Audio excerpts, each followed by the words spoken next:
pé gbà yẹn ìwọ náà mọ̀ bí bá yẹ sọ́dọ̀ ló tu yìí sí kò jẹ́ ká máa tó rẹ̀ sí ẹ̀kẹ́ nǹkan tí mo sọ nǹkan tá a jọ mọ̀ ni.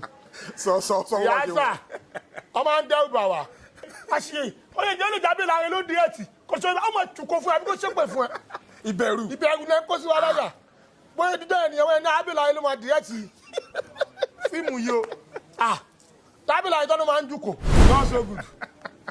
ọmọ ní ká tó ṣe yá ká ṣe sí out àwọn àṣẹ kọ̀kọ́ èmi báàkà làgàtà wọ́n ká mẹ́ta nìyẹn bó ká ṣe sí out. kámẹ́rà rìázà.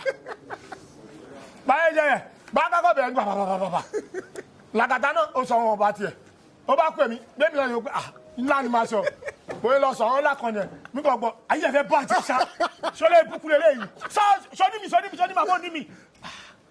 mo ní mi. ta ló sọ̀rọ̀ yẹn. ábìlà rẹ̀ máa bá ìpè ló ṣẹ́ fún mi. aláyé mo kàn ní kí n sọ yẹn ni mo ní mi. ẹ sọ jẹ́gbọ́.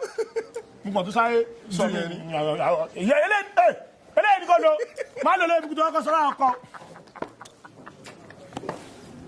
bọ́lọ̀ bí ọmọ kẹtẹ ìjà ni wọ́n ṣe balùwẹ̀ ká sí ẹ̀rígà gbègbè ọmọ èkó yẹn náà ẹ̀rígà lásìmọ̀ òde Ìbàdàn síbi ìdòdè kíní kan yá bá ti bá kọjá nǹkan yà lásìmọ̀ òde Ìbàdàn kíní yà pé di ọmọ ẹ̀yà tù báàkà yìí náà ni.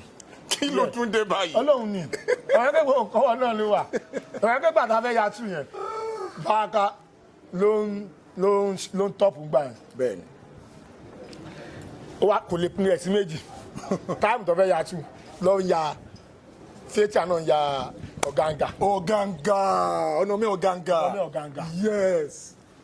Funke náà ti rò ọmọ ghetto tù máa ká ṣe wò pé ó kàn jẹ́ sọ́dọ̀ fétíà ni. ṣé mi ti rìn rẹ̀ níbí lọ. ìwọ tó ti gbà ṣẹ́ẹ̀tì. gbà tí mo ti ní. tó ti ń lé ṣẹ́ẹ̀tì mú. àdúgbò ẹ̀mọ́ ifọ̀ mi kàn ríǹgì ni Sọ́ni Àlì. ẹ ló àwọn ọ̀gá wa kí ló ṣẹlẹ̀ ọmọ àlọ́ iṣẹ́ ti Funke òkìní ọ̀gá ẹ pé fóònù mi. direct. èmi náà ti dáktọ̀.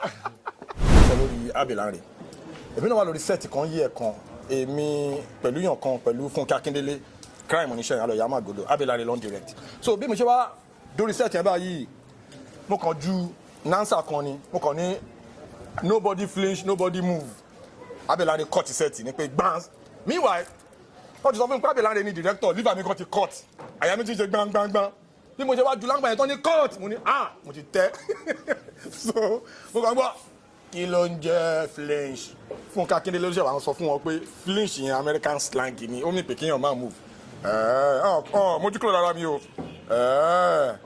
yóò gbé pé náà ó ti yé mi ó yá.